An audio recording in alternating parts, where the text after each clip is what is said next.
The group text arrived 3 weeks before Thanksgiving. Big news. My boss David Roberts, CEO of TechCorp, is joining us for Thanksgiving dinner. This is huge for my career. Everyone needs to be on their best behavior. This means you, Sarah. I stared at the message from my brother Kevin. Read it twice. Then looked at the framed photo on my office wall. Me shaking hands with David Roberts at last quarter's board meeting. My assistant knocked. Dr. Whitmore? The TechCorp board materials just arrived. Thursday's meeting agenda includes the Q4 review and the merger discussion. Thanks, Patricia. I'll review them tonight. She hesitated. You're smiling. Good news. My brother just invited my board colleague to Thanksgiving dinner. He has no idea we know each other. Oh, this should be interesting. Interesting doesn't begin to cover it. I'm Sarah Whitmore, 41 years old, and I've spent my entire life being dismissed by my family. My brother Kevin is 3 years younger. From birth he was the golden child. The son. The heir. The one who mattered. I got straight A's. Kevin got participation trophies. Guess which one Dad celebrated? I graduated high school as valedictorian. Kevin barely graduated. Dad threw him a huge party for making it through. I got a full ride to MIT for computer science. Dad said, "That's nice, but who's going to marry a woman who's smarter than him?" Kevin went to state school on Dad's dime, partied for 5 years and graduated with a 2.3 GPA in business. Dad called him a late bloomer and gave him a car. I got my master's in computer science, then my PhD in artificial intelligence. Published research papers. Won awards. Got recruited by Stanford to teach. Dad's response: "When are you going to get a real job?" Kevin got an entry-level sales job at a tech startup. Dad bought champagne. I became a professor at Stanford. Published a book on AI ethics that became required reading in computer science programs worldwide. Got invited to speak at conferences across the globe. Dad asked if I was making tenure yet, like it was a participation trophy. Then I started consulting. Tech companies needed AI expertise. I had it. Started small, $5,000 projects, advisory work, weekend consulting. Within 3 years I was on the boards of 5 Fortune 500 companies. Board seats paid $300,000 to $500,000 per year. I made $2.1 million annually just from board work. Another $800,000 from my Stanford salary and research grants. Plus consulting fees that ranged from $50,000 to $200,000 per project. Last year my total income was $4.3 million. My family thought I was a teacher making $80,000 a year. Because I'd stopped trying to correct them. Kevin had been at TechCorp for 2 years. Sales associate. One of 300 people doing the same job. He made maybe $65,000 a year plus commission. But he talked like he ran the company. Every family gathering was the Kevin show. Stories about his big deals. Name-dropping executives. Explaining technology he barely understood to our parents who understood even less. Dad ate it up. "That's my son. Moving up in the world." Mom would add, "Sarah, you should ask Kevin for career advice. He really understands business." I had a PhD from MIT and sat on 5 corporate boards. Kevin cold called small businesses trying to sell cloud storage solutions. But your mom. I'd ask Kevin for career advice. Last Christmas, Kevin had announced he was being mentored by senior leadership. "David Roberts himself knows my name," Kevin said proudly. He stopped me in the hall last week and asked about my sales numbers. "That's wonderful, honey," Mom gushed. Dad beamed. "See, Sarah? That's what success looks like. Making connections. Getting noticed by important people." I sipped my wine and said nothing. Because I'd been in a 3-hour board meeting with David Roberts 2 days earlier, discussing a potential $8 billion merger. David had asked my opinion on the AI integration challenges. The entire board had waited for my analysis before voting. But telling my family that would require them to listen. To believe me. To acknowledge that maybe, possibly, I knew what I was talking about. So I said nothing. Kevin's Thanksgiving announcement came with 6 follow-up texts. "Dad, make sure the house looks good. First impressions matter. Mom, we need good food. Not your usual stuff.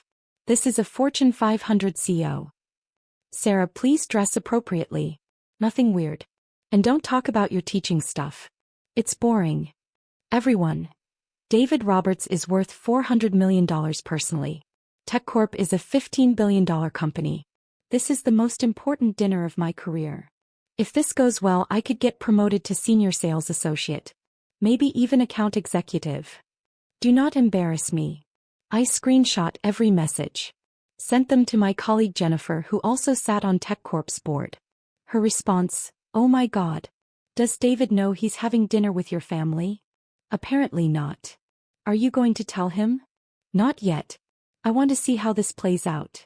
You're evil. I love it. I called David's executive assistant, Monica.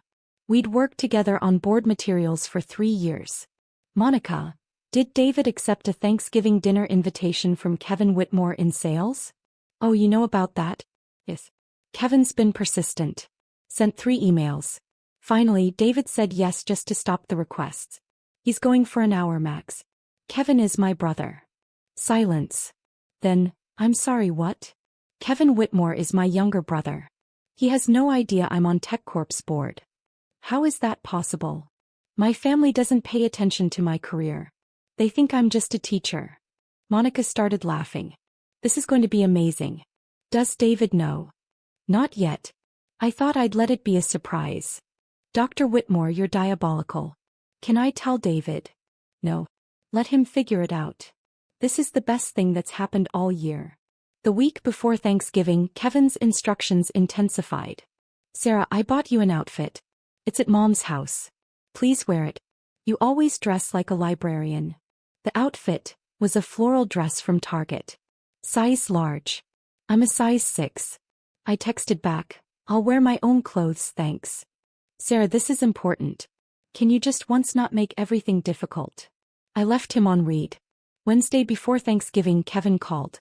I need to prep you, he said without greeting. Prep me for what? For meeting David. He's incredibly successful. CEO of a major company. You need to be respectful. Don't ask stupid questions. Don't talk about things you don't understand. Like what? Like technology, business, anything corporate. Just stick to teaching or whatever. Kevin, I have a PhD in computer science. I think I can handle a conversation about technology. Having a degree isn't the same as real-world experience, Sarah. David built a $15 billion company. You grade papers. It's different. I counted to 10. Anything else? Yeah. Don't mention your age. You're 41 and single. It's embarrassing. Embarrassing for who? For the family. David is married with kids. Normal, successful life. I don't want him thinking our family is full of weird spinsters. I'm a tenured professor at Stanford. Which is great, but it's not like you're a CO or anything. Just, let me do the talking tomorrow. You can smile and nod. He hung up. I sat in my office at Stanford, surrounded by AI research papers, book awards, and photos from corporate board meetings. Then I called David Roberts directly. His personal cell. The one only board members had. He answered on the second ring. Sarah. What's up? Quick question. You're having Thanksgiving dinner with Kevin Whitmore tomorrow. Unfortunately, yes. He's been aggressively networking. Figured I'd put in an appearance, talk about his sales numbers, be encouraging. Standard CEO stuff. Why? Kevin is my brother. Silence. Long silence. I'm sorry, Kevin Whitmore in sales is your brother? The one who sends me weekly emails about his performance metrics. That's the one. How did I not know this? He doesn't know I'm on your board. My family doesn't know I do corporate work. They think I'm just a Stanford professor. David started laughing. Actual full laughter. You're kidding. Nope. Kevin's been telling the family for weeks that his CEO is coming to dinner. He's coaching everyone on how to behave. Including me. He told me not to talk about technology because I don't have real-world experience. You literally advised us through a $3.2 billion AI acquisition last quarter. I know. You published the paper that changed how we approach machine learning ethics. I know. You're one of the most respected AI experts in the country. Kevin doesn't know that. He thinks I grade papers. More laughter. This is incredible. What do you want me to do? Nothing. Just show up. Let it unfold naturally. Sarah, I have to tell you, this might be the highlight of my year. Line 2. Thanksgiving Day. I arrived at my parents' house at 2 p.m. wearing a black cashmere sweater and tailored pants. Professional but comfortable. Kevin took one look and frowned. I bought you a dress. I'm wearing this. Sarah. Kevin, drop it. Mom rushed over. Sarah, honey, maybe you could change? Kevin's boss is very important. I'm aware. Dad appeared. Sarah, your brother is trying to make a good impression. The least you can do is cooperate. I'm wearing this. If Kevin's boss has a problem with cashmere and good tailoring, that's a concerning business strategy. Kevin pulled me aside. Why do you always have to be difficult? I'm wearing clothes. That's not difficult. You know what I mean. This is important to me. Why can't you just be supportive? I am being supportive. I'm here, aren't I? He looked at me like I was a stranger. Sometimes I don't understand you at all. The feeling is mutual. David Roberts was due at 4 p.m. Kevin checked his watch every 3 minutes starting at 3:30. At 3:45 he gathered everyone in the living room. Hey, here's the plan. When Mr. Roberts arrives, Dad and I will greet him. Mom, you offer drinks. Sarah, you can help in the kitchen. I'm not hiding in the kitchen. I'm not asking you to hide. I'm asking you to be helpful. By staying out of sight? By not making this about you. I sat down on the couch. I'll stay right here. Kevin looked panicked. Sarah, please. The doorbell rang. Kevin literally jumped, straightened his tie, took a deep breath. Everyone, best behavior. This is the most important moment of my career. He opened the door. David Roberts stood on the porch in casual slacks and a button-down shirt, holding a bottle of wine, looking exactly like he did in our board meetings minus the suit. Kevin. Happy Thanksgiving. Mr. Roberts. Please come in. Welcome to our home. David stepped inside. His eyes swept the room doing what CEOs do, assessing, evaluating, reading the space. His gaze landed on me. He froze. Completely, totally froze. Sarah. I smiled. Hi, David. Kevin's head snapped toward me. Then back to David. You know my sister? David was staring at me like I'd materialized from another dimension. Know her? Sarah, what are you doing here? It's Thanksgiving. This is my family. But. He looked at Kevin. Looked at me. I watched the pieces click together in his brilliant CEO brain. Kevin Whitmore is your brother. Unfortunately, yes. Kevin's face had gone from confident to confused to pale. How do you two know each other? David turned to him. Sarah sits on TechCorp's board of directors. She's been on the board for 4 years. We meet monthly. The silence that followed could have shattered windows. Kevin made a sound, half laugh, half choke. That's not possible. It's very possible, David said, still looking at me like he was solving a puzzle. Sarah is one of our most valuable board members. Her expertise in AI has been crucial to our strategic direction. Mom spoke up. Sarah is a teacher. At Stanford. She's a tenured professor, yes. But she's also on the boards of 5 Fortune 500 companies. Including mine. David turned to me. How did I not know Kevin was your brother? Different last names, I said. I use my married name professionally. Well, formerly married. You were married? Kevin's voice cracked. For 6 years. Divorced 3 years ago. You didn't notice because you never ask about my life. Dad stood up. Now wait just a minute. You're on corporate boards? Since when? Since 4 years ago for TechCorp. 7 years for the others. You never told us, Mom said. I did tell you. Multiple times. You said it was nice, and changed the subject. David was watching this exchange with visible fascination. I'm sorry, you told them you were on corporate boards and they didn't, what? Believe you. They didn't ask for details, I said. They assumed it was some minor advisory thing. Not worth discussing. Kevin found his voice. You're on the board. The actual board. The one that makes decisions about the company. Yes, Kevin. The board of directors. I'm on the compensation committee and the technology oversight committee. I approve your CEO's salary. I gestured to David. Among other things. David was trying not to smile. Failing. Sarah, your family thinks you just teach? They think I'm a professor who grades papers and occasionally publishes articles nobody reads. Your book on AI ethics is required reading at MIT and Stanford. It's been cited in over 3,000 academic papers.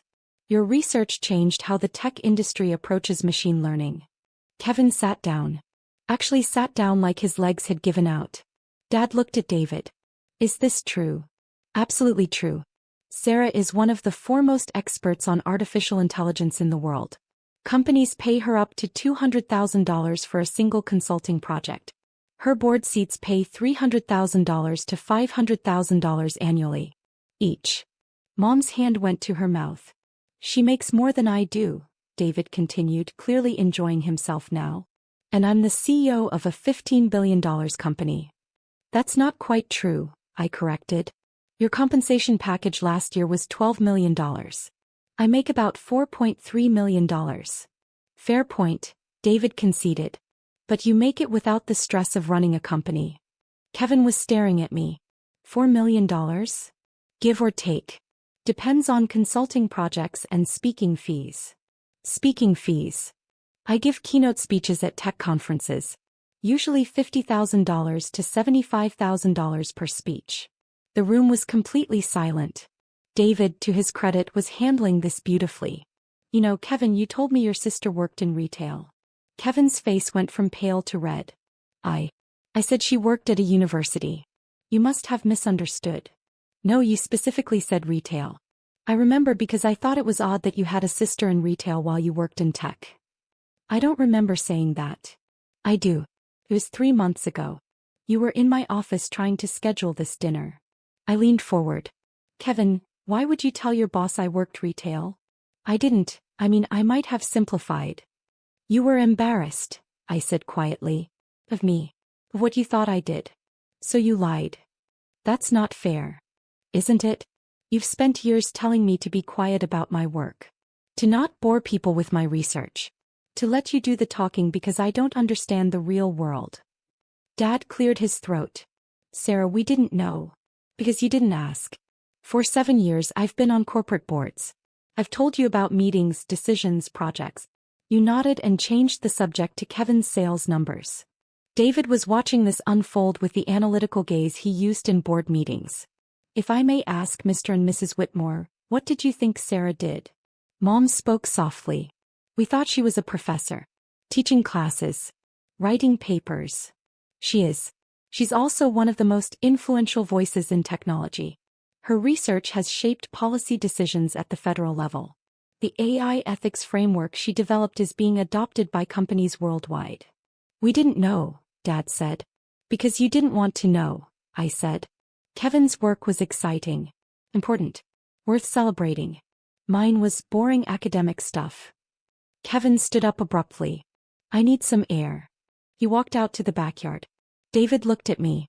Should I go talk to him? That's up to you. As his CEO or as your colleague?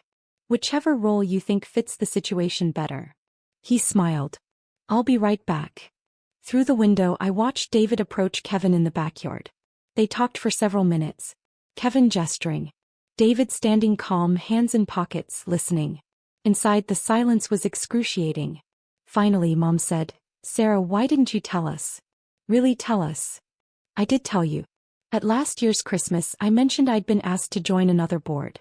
You said, that's nice, and asked if I was seeing anyone. A board could mean anything. It means exactly what it sounds like. A corporate board of directors. But you assumed it was something small because assuming I was successful didn't fit your narrative. Dad bristled. That's not fair. Isn't it? When I got tenure at Stanford you asked if that meant I could finally afford to buy a house. I already owned a house. A 4-bedroom house in Palo Alto worth $3.2 million. Paid in full. Mom blinked. You own a house? For 6 years. You've never visited. Never asked to see it. Never asked about my life beyond. Are you dating anyone? We thought you were struggling, Dad said. Single, working in academia, we thought you needed support. I make more money than both of you combined. I have investments worth $8 million. I drive a Tesla Model S. I take 4 international vacations a year. The only thing I'm struggling with is understanding how my own family knows nothing about my life. The back door opened. David and Kevin came back inside. Kevin looked like he'd been crying. David's expression was unreadable. I think, David said carefully, we should all sit down for dinner. As planned. And maybe use this as an opportunity for honest conversation. We sat. Mom served turkey and stuffing in near silence. David, diplomat that CEOs have to be, tried to ease the tension. This looks delicious, Mrs. Whitmore. Thank you for including me. Of course, Mom said quietly. Kevin hadn't looked at me since coming back inside. David turned to me. Sarah, I've been meaning to ask, did you finish that paper on algorithmic bias? The one you were presenting at the MIT conference. Finished it last week. Published in the Journal of Machine Learning Research. Should be out next month. I'd love to read it. Might be relevant for our new hiring platform. I'll send you a copy. Dad cleared his throat. What exactly does Sarah do on your board, Mr. Roberts? Please call me David. And Sarah provides expertise we desperately need. Technology moves fast. AI especially. Sarah helps us understand not just what's technically possible, but what's ethical, sustainable, and strategic. Can you give an example? Mom asked. David glanced at me for permission. I nodded. Last quarter, we were considering acquiring a company that specialized in facial recognition technology. Worth about $3.2 billion. Sarah spent 2 weeks analyzing their algorithms. Found bias in their training data that would have exposed us to massive liability and reputation damage. Her analysis saved us from a catastrophic acquisition. She did that? Dad asked. She did. The board voted unanimously against the acquisition based on her recommendation. 6 months later, that company got sued for $400 million over the exact issues Sarah identified. Kevin was staring at his plate. Sarah's not just on our board, David continued. She shapes our strategy. When we discuss AI integration, autonomous systems, machine learning applications, we wait for her analysis. Because she sees things others miss. I didn't know Sarah did any of that, Mom said quietly. Most people don't, I said. Board work is confidential. I can't discuss specific decisions publicly. But when I mentioned being in board meetings, being on committees, consulting for tech companies, that was all real. You just never asked for details. Kevin finally spoke. I told everyone you just graded papers. I know. I told David you worked retail. I know that too. Why didn't you correct me? Would you have believed me if I did? He opened his mouth. Closed it. No answer. David cut into his turkey. For what it's worth, Kevin, your sister is one of the most impressive people I work with. She's brilliant, insightful, and completely unpretentious about her expertise. Unlike some people, I said, looking at Kevin. He flinched. Sarah, Mom started. We owe you an apology. For what specifically? For not seeing you. Really seeing you. For assuming I was less successful than Kevin, I added. For telling me to be quiet about my work. For dismissing my career while celebrating his entry-level sales job. Dad shifted uncomfortably. We didn't mean. Yes, you did. You meant exactly that. Kevin was the son. The important one. The one whose career mattered. I was the daughter who didn't quite fit. Too smart. Too unmarried. Too different from what you wanted. The silence that followed was broken only by David's fork on his plate. Then he said quietly, I think this is a family conversation. I should probably go. Please stay, I said. You're the only person here who's actually valued my expertise. He stayed. After dinner, Kevin asked to talk to me privately. We went to the front porch. November evening. Cold enough to see our breath. I'm sorry, he said immediately. For which part? All of it. Telling David you worked retail. Coaching you not to speak. Assuming you knew nothing about technology. He looked at his hands. Telling the family for years that you were just a teacher. Making you feel small. Why did you do it? Because you scared me. I hadn't expected that. Scared you how? You were always smarter. Always more accomplished. Straight as while I struggled for CS. Full ride to MIT while I barely got into state school. PhD while I was barely graduating undergrad. He took a breath. It was easier to tell myself you were just academic. Just theoretical. That I was the one in the real world, doing real work. My work is real, Kevin. I know that now. I've always known it, I just didn't want to admit it. Why not? Because then I'd have to admit that you succeeded without Dad's help. Without family money. Without any of the advantages I had. You did it all yourself and you did it better than I ever could. I leaned against the porch railing. I never wanted to compete with you. I know.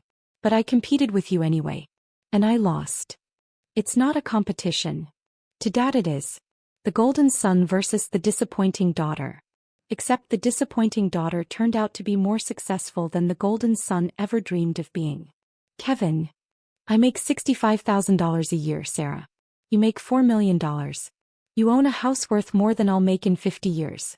You sit on boards with CEOs and billionaires. You've accomplished more than anyone in our family by a factor of 100. And you lied to everyone about it. Because I couldn't handle the truth.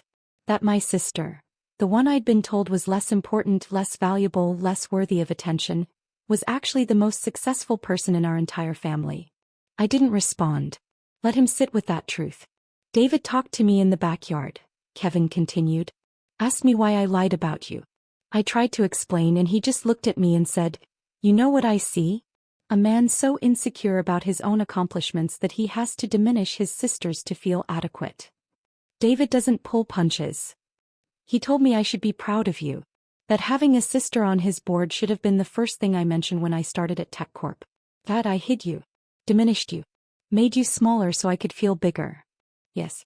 You did. Can you forgive me? I looked at my brother.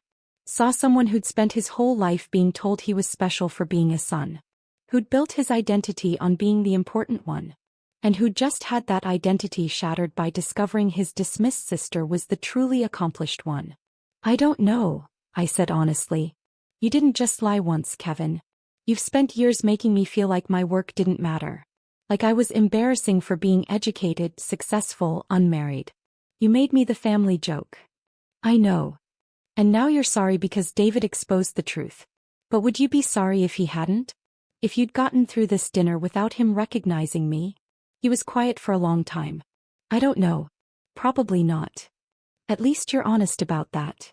What do I do now? That's up to you. But Kevin, I need you to understand something. I don't need you to be proud of me. I don't need Dad's approval or Mom's recognition. I built a career and a life that fulfills me completely. With or without family validation. You sound like you don't need us at all. I don't. Not anymore. I needed you when I was 18 and alone at MIT.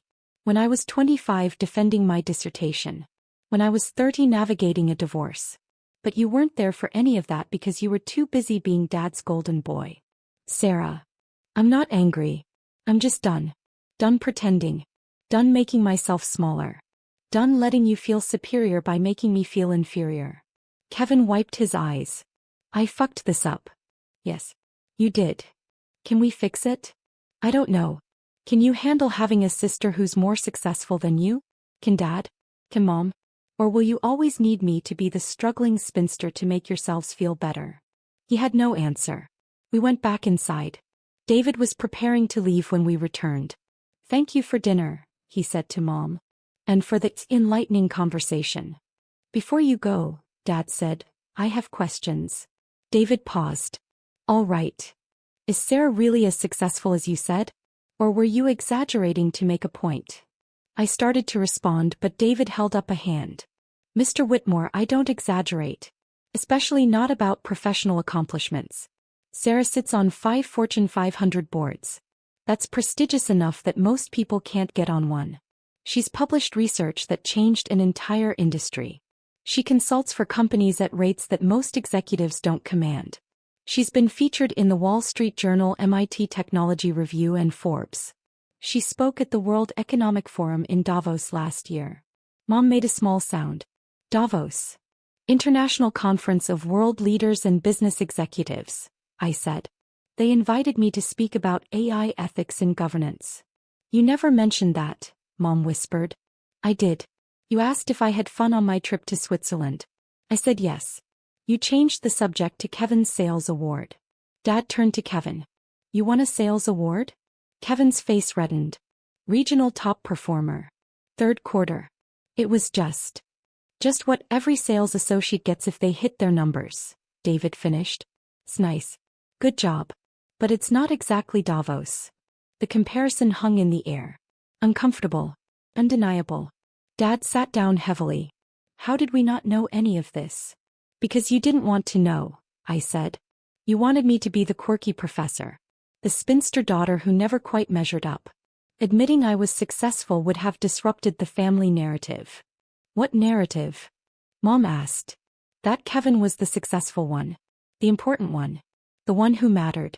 If I was successful too, more successful, then what did that say about your priorities? About how you raised us? About which child you actually supported? We supported both of you. No, you supported Kevin. With money, attention, validation, connections. I supported myself.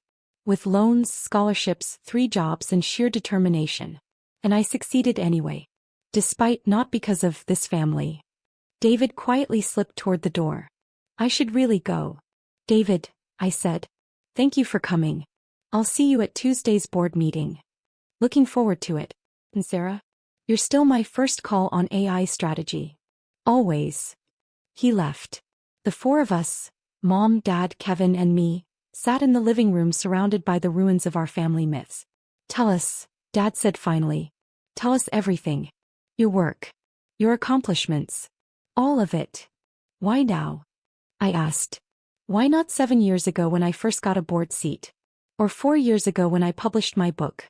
Or 2 years ago when I spoke at Davos? Because we didn't understand. No. Because you didn't care to understand. There's a difference. Mom was crying quietly. We failed you. Yes. You did. Can we fix it? She asked, echoing Kevin's question. I don't know. Can you handle knowing your daughter is more successful than your son? Can you celebrate my accomplishments without diminishing them to make Kevin feel better? Can you value me for who I actually am instead of who you wanted me to be? Kevin spoke up. I can try. Trying isn't enough. Either you accept reality or you don't. But I'm not going to keep diminishing myself for your comfort. Dad looked defeated. What do you want from us? Nothing. That's the point. I don't need your approval anymore. I don't need your validation. I built a life without it. A successful, fulfilling life.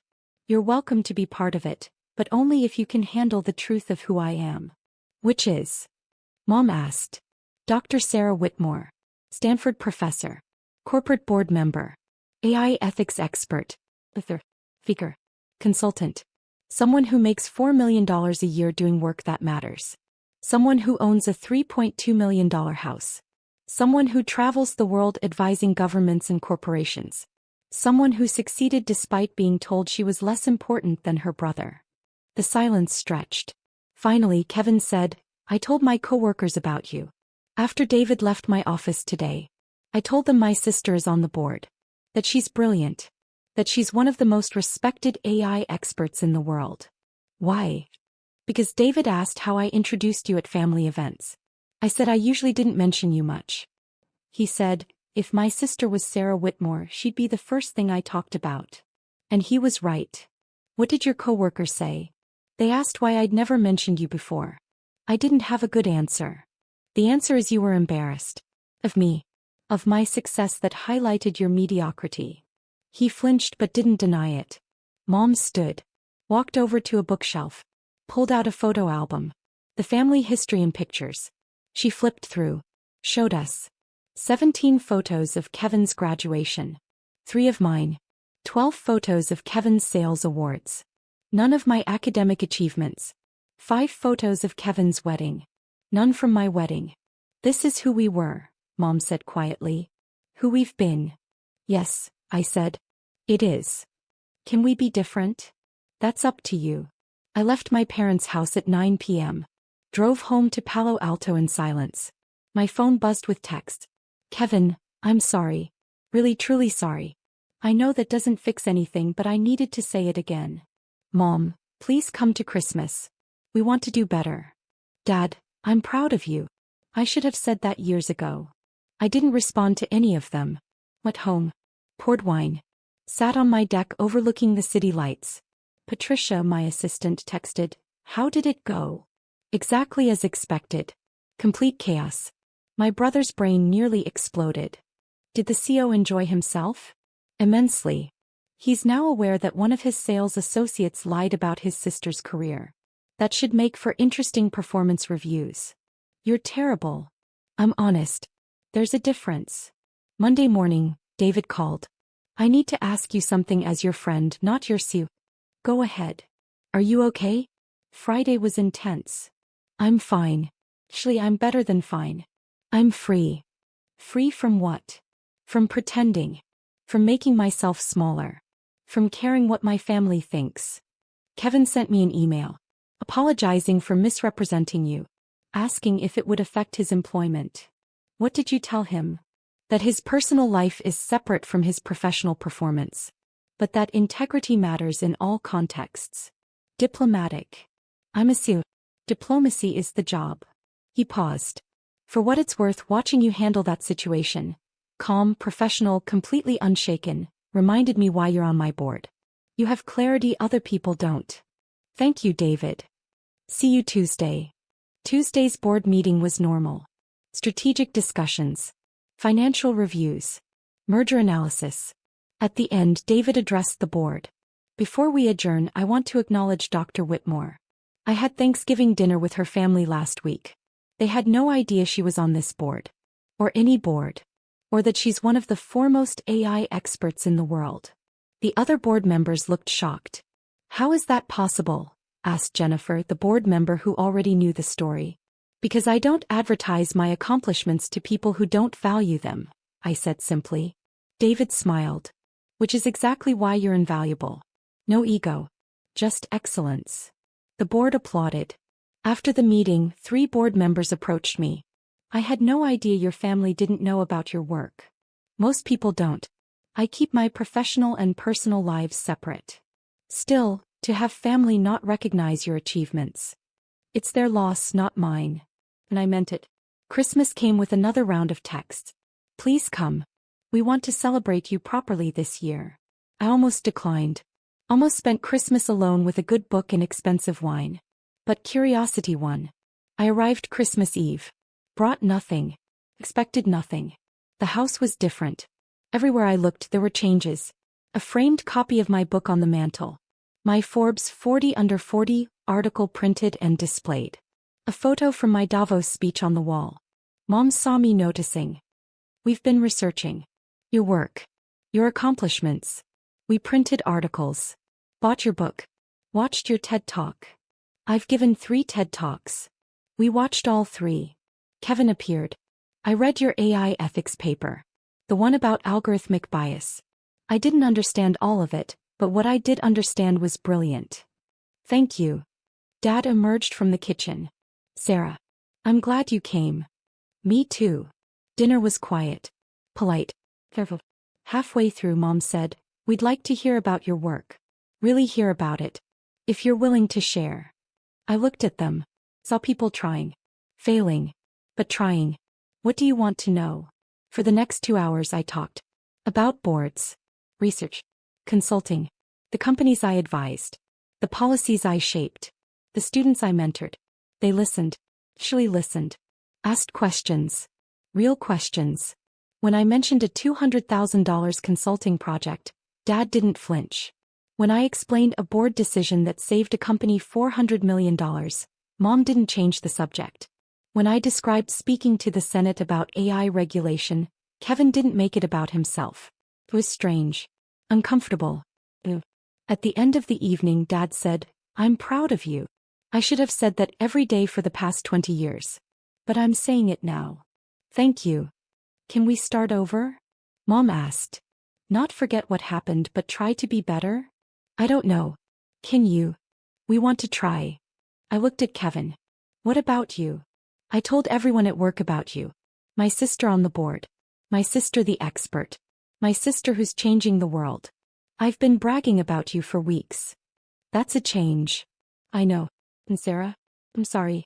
For everything. 4 years of making you small. For being threatened by your success. For lying about who you are. Apology noted. Not accepted? He asked quietly. Not yet. But maybe someday. He nodded. Understanding that some bridges take time to rebuild. 6 months after that Thanksgiving, Kevin got promoted at TechCorp. Not because of me. I stayed completely out of it. He earned it. Hit his numbers. Improved his performance. Showed initiative. He called to tell me, I'm senior sales associate now. Small promotion, but it's progress. Congratulations. I told my new team about you. My sister who advises the CEO. They were impressed. Good. Sarah, I'm trying. I know I fucked up. I know I spent years being a terrible brother. But I'm trying to be better. I see that. Is that enough? It's a start. We had lunch the next week. Talked about work. His challenges. My projects. He asked intelligent questions about AI ethics. Actually listened to the answers. It wasn't perfect, but it was real. Mom and Dad visited my house for the first time. Walked through my home office. Saw my awards. My library. My life. This is beautiful, Mom said. Thank you. I'm sorry we never visited before. I know. Can we do better? You're doing better. Keep going. A year after that Thanksgiving, I was named to Forbes' Most Powerful Women in Tech list. My family threw me a party. A real party. With my accomplishments celebrated. My work recognized. My expertise valued. Kevin gave a toast. To my sister Sarah. Who succeeded despite having a family that didn't see her. Who built an empire while we were celebrating my sales awards. Who proved that real success doesn't need validation, it creates it. Everyone applauded. Mom cried. Dad beamed. Kevin looked genuinely proud. It wasn't forgiveness. Not entirely. But it was acknowledgement. Recognition. Respect. And sometimes that's enough. I stayed in touch with David Roberts. Remained on TechCorp's board for 8 more years. Helped guide the company through 3 major acquisitions, 2 CEO transitions, and the AI revolution that transformed the industry. Kevin stayed at TechCorp too. Made account executive. Then senior account executive. Never meteoric but steady. Honest. No longer threatened by my success. And every Thanksgiving after that infamous dinner we told the story. The time David Roberts came to dinner expecting to mentor a sales associate's family and discovered his board member checking coats. The time a CEO exposed a family's willful blindness to their daughter's accomplishments. The time everything changed because someone finally said the truth out loud. I never checked coats again. But I never forgot the lesson either. Success doesn't require validation from people who refuse to see you. It just requires showing up as exactly who you are. And letting the truth speak for itself.